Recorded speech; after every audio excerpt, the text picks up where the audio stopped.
धर्म स्नेही सत श्रद्धालु यहाँ पर उपस्थित आप सभी भव्य वर पुंडरीक पुण्यात्मा महानुभाव, जीवन में सफलता प्राप्त करने के लिए, जीवन में अच्छाइयों को प्राप्त करने के लिए, जीवन में सुख शांति प्राप्त करने के लिए, जीवन में अपने कार्य की सिद्धि करने के लिए आवश्यक है दूसरों का सहयोग। बिना सहयोग के कोई व्यक्ति एकाकी जब चलता है तो वह मार्ग में नर्वस हो सकता है, उदास निराश हो सकता है। अपने उत्साह के साथ चले तब संभावनाएं मार्ग में सहयोगी मिलते हैं, मित्र भी मिलते हैं। मित्रों के बिना जीवन अधूरा होता है। मित्रों के बिना प्राप्त की हुई विजय पूर्ण आनंद को नहीं दे सकती। मित्रों के बिना लोग कहते हैं भोजन भी अच्छा नहीं लगता। चार मित्रों के बीच में अपनी किसी उपलब्धि को बताया जाता है तब मन आनंद से भर जाता है। जिन्हें व्यक्ति अपना मानता है उसे अपना सुख दुख बताता है, उपलब्धि भी बताता है और अपनी हिरासमान अवस्था को बताता है, अपनी प्रतिकूलता, वेदना, पीड़ा, दुख, दर्द भी बताता है। मित्रों का सहयोग ऐसा माना जाता है कि भगवान की तरह से होता है। जब व्यक्ति अपने जीवन में नर्वस हो गया हो, वह बेसहारा और बेचारा अनाथ जैसा हो रहा हो, तब मित्र आकर के उसका दामन थाम लें तब ऐसा लगता है किसी भगवान ने ही मित्र के रूप में आकर के मेरी सहायता की है। मित्र निस्संदेह दुखों को दूर करने में समर्थ है। मित्र उलझन को सुलझा देते हैं। मित्र प्रतिकूलता में अनुकूलता बना देते हैं। मित्रों के बीच में प्रतिकूलता भी अनुकूलता रूप महसूस होती है। मित्र वे हैं जो हमें समागत प्रतिकूलता से, विपत्ति से, आपत्ति से, दुखों से बचाते हैं। मित्र वे हैं जो हमें अहित के मार्ग से बचा करके हित के मार्ग में लगाएं। मित्र वे हैं जो हमारे गुणों को प्रकट करने के लिए हमें प्रेरित करते रहें। मित्र वे हैं जो हमें सहारा देने के लिए हमेशा तत्पर रहें। मित्र वे हैं जो स्वयं दुख झेल करके भी हमारा उपकार करने के लिए तैयार रहते हैं और हमारे साथ किए हुए अच्छे कार्य को एहसान मान के नहीं कहते मैंने तेरे साथ ऐसा किया। सहजता में वे मित्र होते हैं। जीवन में मित्रों का सहयोग परम आवश्यक है। चाहे आप किसी भी क्षेत्र में जाएं, उस क्षेत्र में सहयोग करने वाला जो कोई भी है वह तुम्हारे मित्र की तरह से है। मित्रों का सहयोग हम मानते हैं द्वितीय स्थान पर होना चाहिए। प्रथम स्थान उनका है जो हमारे कार्य में बाधक हैं। देखो, शत्रुओं से बच जाओ, मित्र तुम्हें बहुत मिलेंगे। शत्रुओं के बीच में घिरे हुए होगे तो शायद मित्र तुम्हारी रक्षा न कर पाएँ, सहायता न कर पाएँ। पाप से बच जाओ, पुण्य तुम्हें अनायास ही प्राप्त होने लगेगा। बुराई से बच जाओ, भलाई तुम्हें अपने आप मिल जाएगी। अंधकार से बचो, प्रकाश अपने आप तुम्हारे पास आ जाएगा। इसी तरह दुखों का परित्याग करो, सुख की राहत में मिल जाएगी। व्यसनों से बचो, अच्छे कार्य करने की आदत आ जाएगी। कुछ संस्कारों को छोड़ो, सुसंस्कार मिल जाएंगे। आशा ये है हम शत्रुओं से बचें। शत्रुओं से बचें, फिर जो कोई भी हमारे पास रहेगा वह हमारा मित्र ही बन जाएगा। क्या शत्रु हैं? बाहर के शत्रु तो ज़्यादा से ज़्यादा आपके धन को छीन सकते हैं, आपके वस्त्र आभूषण छीन सकते हैं, आपके मकान, दुकान, व्यापार, फैक्ट्री आदि छीन सकते हैं। बाहर के शत्रु तो आपके परिवार को अलग अलग कर सकते हैं। इन सब के छिन जाने के उपरांत भी व्यक्ति सुख शांति का अनुभव कर सकता है। सबसे ज़्यादा घातक होते हैं अंतरंग के शत्रु। बाहर में मित्रों की भीड़ भी लगी हो तो क्या फर्क पड़ता है, यदि अंतरंग में शत्रु बैठे हुए हैं तो वे शत्रु शांति से न बैठने देंगे। जैसे किसी व्यक्ति को शरीर में कोई वेदना है, पीड़ा है, वह पीड़ित व्यक्ति तड़प रहा है, कैंसर से, बुखार से, दर्द से या और किसी परेशानी से बिलख रहा है, उसे एसी रूम में भी रख दिया जाए तो क्या फर्क पड़ रहा है। अंदर से जो कष्ट हो रहा है, बाहर से उसे अच्छे अच्छे पकवान भी दें, अच्छे चित्र भी दिखाई दे रहे हैं, सुगंधित वातावरण है, कोई पिक्चर भी दिखाई जा रही है, अच्छे गाने भी सुनाए जा रहे हैं, उसे धर्म वाक्य भी सुनाए जा रहे हैं, उससे क्या फर्क पड़ेगा। कष्ट तो अंदर से हो रहा है। ऐसे ही जब तक अंतरंग के शत्रु जीवित हैं और वे निरंतर हमारे ऊपर प्रहार कर रहे हैं, अपने कार्य करने में सक्रिय हैं, तब तक बाहर के मित्र हमारा क्या करेंगे। अंदर के मित्र भी हमारे हैं, वे अंदर में साथ दे सकते हैं। तो पहले हम समझें कि अंदर के शत्रु कौन हैं। शत्रु समझ में आ जाए तो मित्रों को पहले खोज किया जाए। केवल 4 शत्रुओं की चर्चा करते हैं। सबसे पहली बात, मस्तिष्क का शत्रु है अभिमान, अहंकार। ज्यों ही बुद्धि में अहंकार आता है, अभिमान आता है, संपूर्ण शुद्ध ज्ञान जहर बन जाता है। वह शास्त्र की बातें उसके लिए उत्थान का नहीं पतन का कारण बन जाती हैं। जैसे अहंकार आता है, व्यक्ति फिर अंधा जैसा हो जाता है, उसके ज्ञान पर पर्दा पड़ जाता है और वह पततोन्मुखी हो जाता है। मस्तिष्क की कितनी भी आपने मेहनत की, कितना परिश्रम किया, खूब दिन रात मेहनत करके शब्द ज्ञान को संग्रह किया, आपने बहुत सारा शब्द ज्ञान हो गया, किंतु उसके साथ अहंकार घुस गया। शब्द ज्ञान के साथ साथ वह मित्र की पोशाक में अहंकार घुस गया। अहंकार घुस गया, सारे शब्द ज्ञान को जो अमृत की तरह से था सबको जहर बना दिया। तो मस्तिष्क का शत्रु है अहंकार, अभिमान। नेत्र हैं, नेत्र का शत्रु क्या है। नेत्र ठीक हैं, अच्छा देख रहे हैं, जो वस्तु जैसी वैसे दिखा रही है, किंतु यदि आंखों में वासना घुस गई तो ये आंखें तुम्हारे लिए अभिशाप हो गई। आंखों में वासना घुस जाती है। और आश्चर्य की बात तो ये है कि वासना आंखों में बंद हों आंखें तब भी घुस जाती है। बाहर का दृश्य देखने के लिए तो आंखें खोलनी पड़ती हैं, किंतु वासना के लिए तो आंख बंद करके भी वासना उसमें समा सकती है। इतना ही नहीं, वह वासना अंतरंग से बास देती है, बदबू देती है। वे वासना की एक यदि दुश्मन पक्ष की वह नायिका आ गई, बुद्धि को भ्रष्ट कर देगी, जीवन को तहस नहस कर देगी। मस्तिष्क में आया हुआ अहंकार, वह अहंकार शब्दों के साथ आ गया। और कई बार तो आश्चर्य की बात यह है, मस्तिष्क में शब्द ज्ञान नहीं भी है, तब ये अहंकार बिना छेद की घुस जाता है।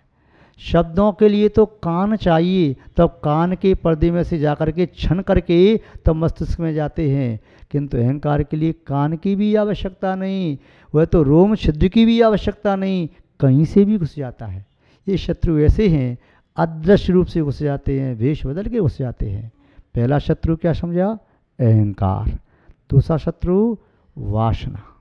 तीसरा शत्रु है जो हृदय में बैठती है, वो क्या है, वह है तृष्णा।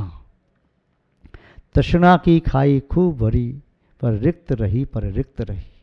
यह तृष्णा ऐसी नागिन है कि यह ऐसा डसती है कि व्यक्ति होश में भी नहीं आ पाता।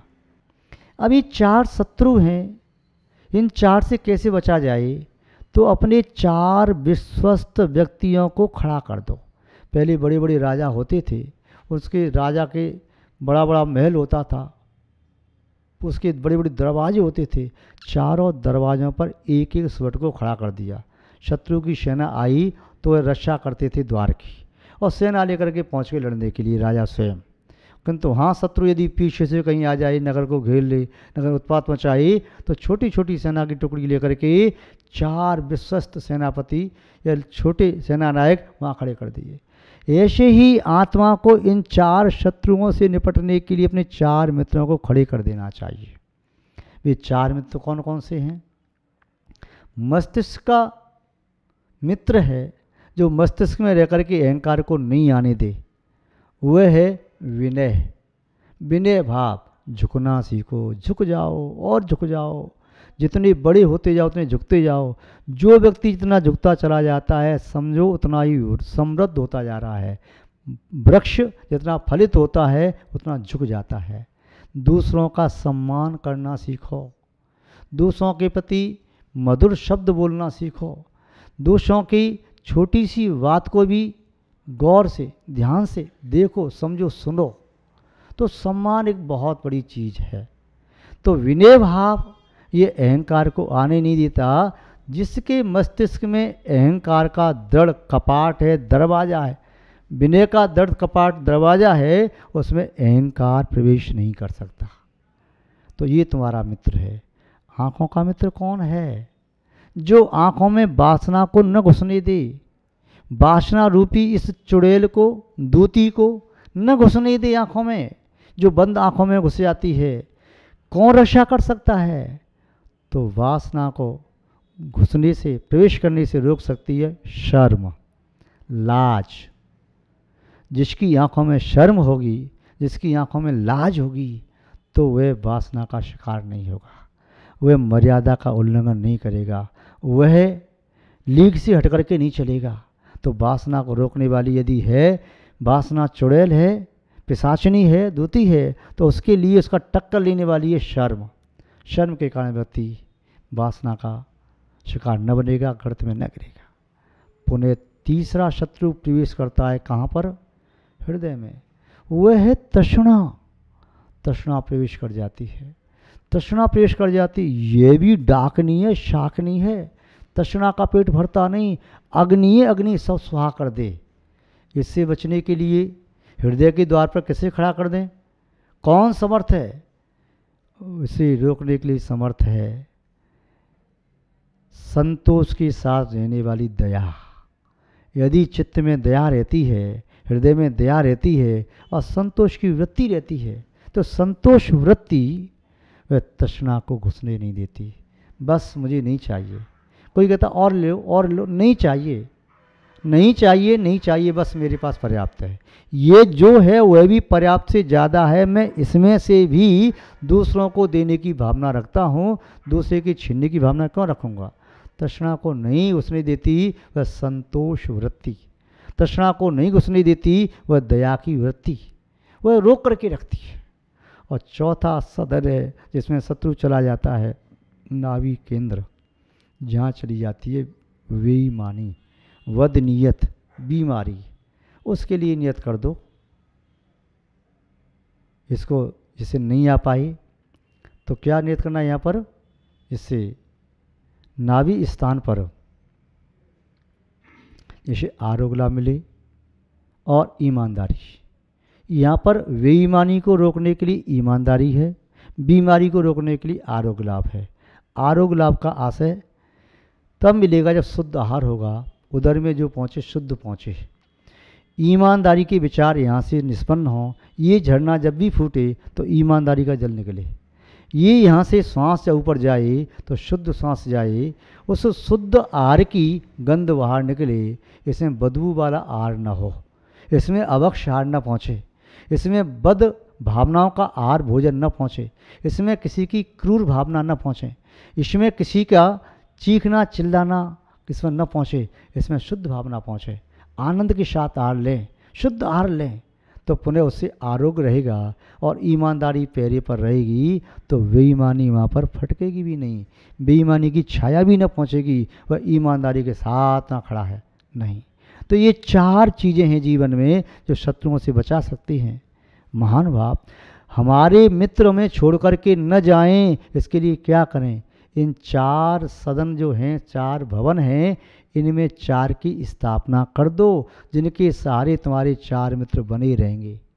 मस्तिष्क में सिद्ध परमेष्टि का ध्यान रखो, जो सर्व कर्मों से रहित हैं, जो सिद्ध हो गए, लोक के अग्रभाग पर रहते हैं, ऐसे तुम्हारे शरीर के अग्रभाग पर, मस्तिष्क पर सिद्धों का ध्यान लगाओ, सिद्धों का चिंतन करो, अमूर्त परमात्मा का चिंतन करो, देह रहित परमात्मा का चिंतन करो, शरीरातीत, कर्मातीत, भवातीत परमात्मा का चिंतन करो मस्तिष्क में, तब वह विनय का भाव स्थायी हो जाएगा, कहीं नहीं जाएगा। आँखों में शर्म बनी रहे, वासना नहीं आए, इसमें क्या करें, इसमें अरहंतों का चित्र स्थापित कर दो। अरहत भक्ति अंदर रहेगी तो वासना नहीं आएगी। आप पढ़ते हैं, अरहत भक्त सदा मन आने, सो जन विषय कषाय न जाने। जिसकी आंखों में अनंत भगवान की मूर्ति विराजमान रहती है तो उसकी आंखों में वासना नहीं आती, कषाय नहीं आती, पाप की वृत्ति नहीं आती। तो वह अनंत का एक स्टैचू, जीवंत स्टैचू, चैतन्य स्टैचू जैसे आपकी आंखों में, चाहे आंख खोल के देखो चाहे आंख बंद करके देखो, अनंत भगवान दिखाई देंगे, तो वासना नहीं आ सकेगी। अनंत बिंब का प्रकाश वासना के अंधकार को पास में नहीं आने देगा। और नाभि कमल पर, अच्छा हृदय रह गया, हृदय में क्या करना है, हृदय में विराजमान करना है धर्म। यदि धर्म की स्थापना हमने हृदय में कर ली, तब हृदय में तृष्णा का वेग नहीं आएगा, तृष्णा प्रवेश नहीं करेगी, संतोष वृत्ति वहाँ से जाएगी नहीं, दया का भाव जाएगा नहीं। धर्म की स्थापना हो गई तो दया वहीं रहेगी, दया ही धर्म है, दया धर्म एक ही है, वहाँ रहते संतोष की वृत्ति रहती है। और नाभि कमल के सदन में कोई स्थापना करनी है तो वह है साधु, आचार्य, उपाध्याय, साधु। आचार्य वे आचरण के देवता कहलाते हैं, जिन्हें देख करके हमें आचरण के विचार आते हैं।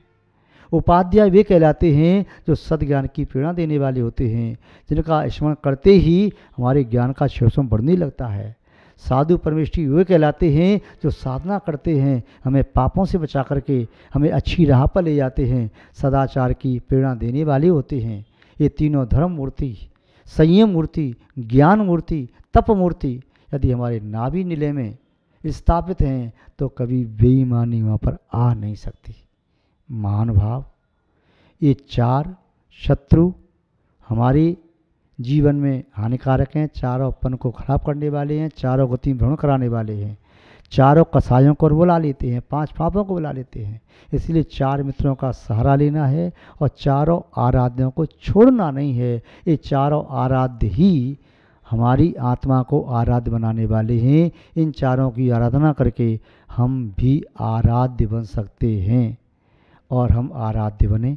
आराधक से ही आराध्य बना जाता है, भक्ति से ही भगवान बनते हैं, भक्त ही भगवान बनता है।